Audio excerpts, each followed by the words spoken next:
ஒரு உயர்ந்த பொருள். இந்த உயர்ந்த பொருளை ஒரு கலமாக அம்மா தாங்கி இருந்திருக்காங்க. அந்த கலம் எப்படி உங்கள் கூட ஒத்துழைச்சது? இப்போ நான் இருக்கேன்னா என் கணவரை கேட்பேன், எனக்கு அது வேணும் இது வேணும். இது சொன்னால் நீங்கள் தவறாக தான் நினைப்பீங்க. ஏன்னா அவங்க கொஞ்சம் வசதியான வீட்டில் வாழ்ந்தவங்க. எனக்கு கல்யாணம் ஆன உடனே ரொம்ப அதிகமான வாயாடல் ஜாஸ்தியாக இருந்தது. அந்த வாயாடலை அடிச்சே தான் திருத்தினேன் நான். இதை யாரும் ஒத்துக்கவே மாட்டாங்க, எல்லாருமே என்னை திட்டுவாங்க. அப்போ நான் ஒரு வார்த்தை சொல்லுவேன். சரி, நான் என் பொண்டாட்டி செய்கிறது சரின்னு நான் கேட்டுன்னு போனால் ஊர் என்ன சொல்ல போகுது, அவன் பொண்டாட்டி பேச்சு கேட்குறான், தலைக்காணி மந்திரம் ஓதிட்டான் அப்படின்னு ஊர் சொல்ல போகுது. சரி, நான் இப்போ அடித்தேன், திருத்தினேன், அப்பா ஊர் என்ன சொல்லுது, ஐயோ ரவுடி பையன் ஊரா மட்டும் பொண்ணு அடிச்சு வாயில் போட்டுறேன் அப்படின்னு சொல்ல போகுது. ஊர் என்ன சொல்கிறதுன்றது பிரச்சனையே இல்லை, எனக்கு என்ன தேவைன்றது தான் பிரச்சனை. என் கூட கடைசி வரைக்கும் வாழ போகிறோம். அப்போது அவள் எனக்கு ஏற்ற மாதிரி இருந்தால் தான் கடைசி வரைக்கும் பயணம் பண்ண முடியும். அவளுக்கு ஏற்ற மாதிரி நான் போனால் என்னுடைய பயணம் தடுமாறி போயிடும். அதனால் அந்த மாதிரி பண்ணேன். அது என்ன இப்போச்சு இன்றைக்கி எனக்கு பயன் தந்தது. என்னுடைய மனைவி மட்டுமே இல்லை, என்னுடைய மருமகள் மாதிரி மருமகள்கள் அமையிறது பெரும் கஷ்டம். அது எல்லாருக்கும் அமைஞ்சா உலகத்தில் மாமனார் மாமியார்கள் கஷ்டப்பட வேண்டியது இருக்காதுன்னு நினைக்கிறேன். அப்படிப்பட்ட மருமகள்கள் எனக்கு. பிள்ளைகள் அதே மாதிரி பிள்ளைகள், எந்த கெட்ட பழக்கம் கிடையாது. மருமகங்கள் மருமக மாதிரி பெண்ணு கூட தான் பெற்ற பொண்ணு கூட செய்யுமாதுங்க, அந்த அளவுக்கு எனக்கு பணியோடு செய்கிறாங்க. இதெல்லாமே விதின்னு தான் நான் முடிவு பண்ணி வச்சுருக்கிறேன். ஏன்னா என் மதின்னு நான் எல்லாத்தையும் பண்ணிட்டேன் அப்படின்னு சொல்கிறதுக்கு வாய்ப்பே கிடையாது. ஏன்னா என்னுடைய வாழ்க்கையினுடைய ஆரம்பம் எப்படியோ இருந்தது, என்னுடைய வாழ்க்கையினுடைய முடிவு எப்படியோ இருக்குது. இது நான் எதுவும் பிளான் பண்ணி பண்ணதே கிடையாது, இயற்கையாக நடந்துக்கணும். அதெல்லாம் நான் பயணம் பண்ணின்னுக்கிறேன். அப்போது இந்த விதி தான் என்னை இப்படி எத்தனை விட்டு இருக்குதே தவிர என்னுடைய மதி இல்லை. விதியினுடைய குழந்தை மதி. அந்த மதி விதிக்கும் இந்த உலகத்துக்கும் மதி விளையாடின்னு வருது. ஆனால் ஒரு நாள் இந்த மதி போய் விதியில் இணைஞ்சே ஆகணும். அப்போ முடிவு மதி தான் எடுக்குது. என்னுடைய வாழ்க்கையினுடைய முடிவும் விதி தான் முடிவு பண்ணுமே தவிர என்னுடைய மதின்றது இந்த இயற்கையில் இடையில செய்துனுங்கிறது தான் மதி. ஆனால் முடிவுன்றது விதி தான். அதை தான் நான் நம்புகிறேன். ஏன்னா எந்த ஒரு செயலுக்கும் ஒரு ஆரம்பம் ஒன்று உண்டு, எந்த ஒரு செயலுக்கும் ஒரு முடிவுன்னு ஒன்று உண்டு. இப்போ இந்த ஆரம்பமும் விதி உருவாக்குது, முடிவும் விதி உருவாக்குது, இடையில மதி விளையாடினுது. எல்லாரும் சொல்லுவாங்க விதியை மதியால் வெல்லலாம். இதுவரைக்கும் உலகத்தில் யாரும் வெண்ணவங்களா இல்லை, மகான்களே வெல்லலை, அப்புறம் அஞ்ஞானி எங்கேருந்து வெல்றது?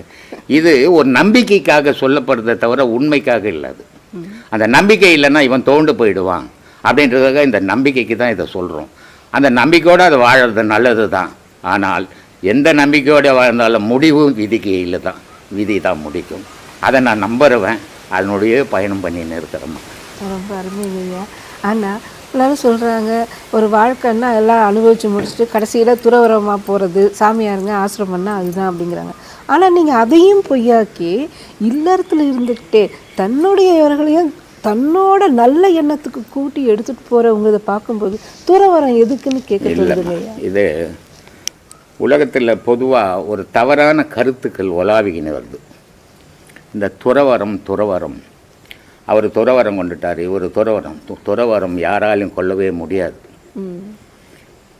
இது தவறான கருத்துக்கள், சில பேர் அறியாமையில் பேசுகிற விஷயங்கள். அது துறவரம் உலகத்தில் யாருமே கொள்ள முடியாது. துறவரம் கொண்டது எதுனா பூனமொண்டி தான். உயிர் உள்ள ஒரு ஜீவன் கூட துறவரம் கொள்ள முடியாது. துறவரம்ன்ற நான் எல்லாத்தையும் இழந்தது. எதை இழந்தோம், யார் இழந்தா? மகான்கள் எத்தை இழந்தோம்? இறைவனை பிடிச்சின்னுக்கிறான். எப்படி துறவரமாக்கும் அது சொல்லுங்க? துறவரம்ன்ற வார்த்தைக்கு இங்கே இடம் கிடையாது. பயந்து வீட்டை விட்டு போகிறத துறவரம்னு வச்சுக்கினான். பயந்து போகவே கூடாது. பயந்து போகிறவன் அவன் உண்மையான துறவியே கிடையாது. ஒரு சிலதை தான் ஒரு மனுஷன் இழக்க முடியுமே தவிர எல்லாத்தையும் இழந்தால் பணம் மட்டும்தான் இழக்கும். மற்ற உயிர் உள்ள உருவங்கள் எதுவுமே இழக்க முடியாது. துறவரம்ன்ற வார்த்தைக்கு மகான்களே துறவரம் கிடையாது.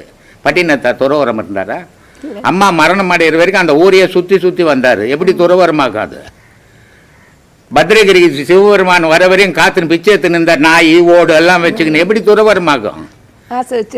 எந்த மகான் துறவரம் கொண்டவன்? துறவரம் கொண்டது பணம் மட்டும்தான்.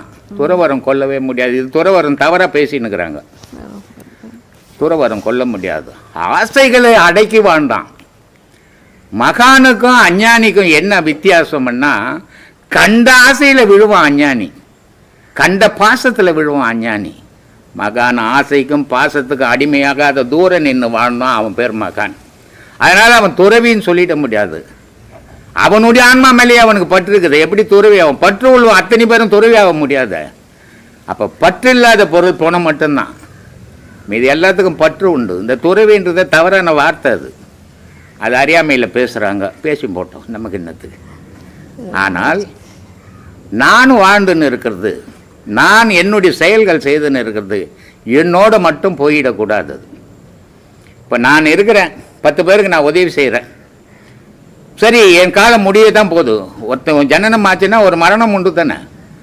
அதில் ஞானின்னா அஞ்ஞானின்னா எல்லாரும் போய் தான் ஆகணும், மறைஞ்சு தான் ஆகணும் ஒரு நாள். இவன் அஞ்ஞானி செத்துட்டானுவா, அவன் ஞானி மறைஞ்சிட்டானுவா, 2 பேரும் ஆகக்கூடி மறைஞ்சவங்க தான். இதில் எந்த வேறுபாடும் இல்லை. இவனும் அடையாளம் இல்லாத போகிறான், அவனும் அடையாளம் இல்லாத போகிறான். அஞ்ஞானிக்கும் மெஞ்ஞானிக்கும் என்ன வித்தியாசம்? மெஞ்ஞானி மறைஞ்ச பிறகும் அவனை 1000 பேர் வணங்குவான், அஞ்ஞானியை அவன் வீட்லேயே வணங்க மாட்டான், துட்டுக்கிற வரைக்கும் தான் அவனை வணங்குவான். இது புரிஞ்சுக்கணும் ஒவ்வொரு அஞ்ஞானியும். அது புரியறதில்லை, என்னமோ நான் தான் சாதிக்க போகிறேன்னு வாழ்ந்துன்னுக்குறாங்க, அது அவங்களுடைய விருப்பம்.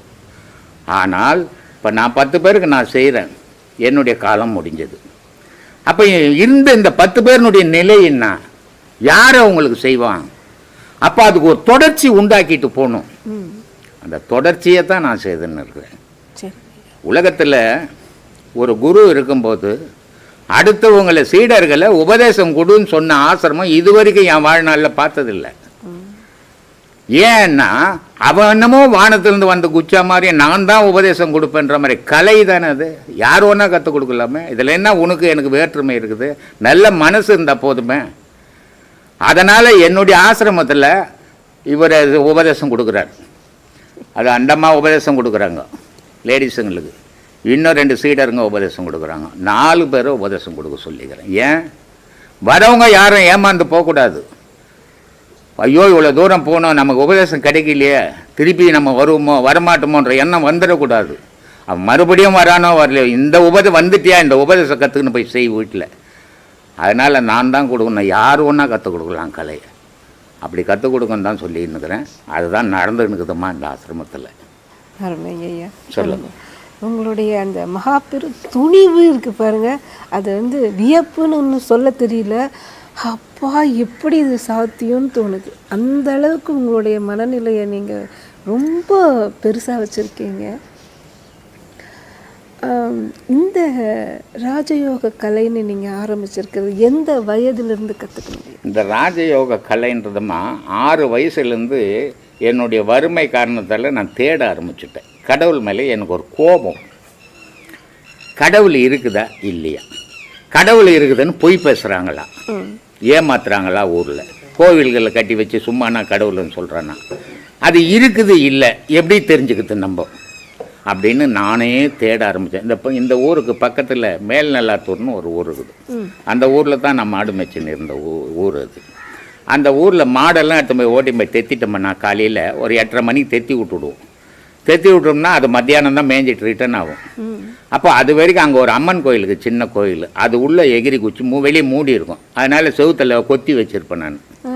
அதில் கொத்தி உள்ளே போய் உட்காந்து அந்த கோவிலில் என்னுடைய கேள்வி இருக்குதா இல்லையா, இந்த கேள்வி தான் உருவாச்சு. இந்த கேள்வி தான் இன்றைக்கி இங்கே எடுத்துன்னு வந்து விட்டுருக்குது. ஆனால் அன்றைக்கி கேள்வியாக இருந்தது, இன்றைக்கி அது பதிலாகி போச்சு. அந்த கேள்வி இறைவனுக்கும் துன்பத்துக்கும் காரணம் இல்லை. மனிதனுடைய துன்பத்துக்கும் இறைவன் தான் காரணம் சொல்லிக்கின்னு இருக்கிறான், அது அறியாமை. எந்த ஒரு துன்பத்துக்கும் காரணம் தானே தவிர இறைவனே இல்லை. அப்போ தானே நீ எப்படி உணர்றது? இறைவன் தானே சொல்லிடலாம், இல்லை விதின்னு சொல்லிடலாமே. அப்போ நம்ம மேலே பாரமே இல்லையே. இது அறியாமை. எந்த ஒரு துன்பத்துக்கும், யார் படுற துன்பத்துக்கும் இறைவனுக்கும் சம்பந்தமே கிடையாது. ஏன்னா ஒரு தாய் படைச்சிட்டு ஒரு குழந்தை கஷ்டப்படும் போது அந்த குழந்தை படுற வேதனையை விட தாய் வேதனை பெருசு. ஏன்னா தாயால் தாங்க முடியாது. அப்படிப்பட்ட தாயாலே துன்பம் குழந்தைக்கு வருமா? வரவே வராது. அப்போ தாயா இருக்கப்பட்ட குழந்தை நான், தாயா இருக்கப்பட்டவன் இறைவன், எனக்கு எப்படி துன்பத்தை கொடுத்துருக்க முடியும்? அப்போ கொடுத்துருக்க முடியாது. அப்போ துன்பப்படுறேன். எது காரணம் அப்படின்னா, என் போன பிறவியினுடைய செயலே இந்த பிறவிக்கு காரணம். இதை நான் உணர்ந்தேன். இந்த உணர்ந்ததை தான் நான் உலகம் ஃபுல்லாக சொல்லினுக்கிறேன். கடவுள் மேலே போய் சொல்லாதீங்க, கடவுளுக்கு இதுக்கு சம்பந்தமே இல்லை. ஒருத்தர் நல்லா நம்ம கண்ணெதிர பாருங்க, ஒருத்தருக்கு நொண்டியாக பிறக்கிறாரு, ஒருத்தர் குருடாக பிறக்கிறாரு, ஒருத்தர் பணக்காராக பிறக்கிறாரு, ஒருத்தர் ஏழையாக பிறக்கிறாரு. இத்தனை விதமாக கடவுள் படைக்கணும்னா எத்தனை கோடி கடவுள் இருக்கணும்னு யோசித்து பாருங்க. கடவுள் ஒருவன் தானே. அப்போ ஒவ்வொரு குடும்பத்திலையும் போய் ஒவ்வொருத்தரையா சரி பண்ண முடியுமா?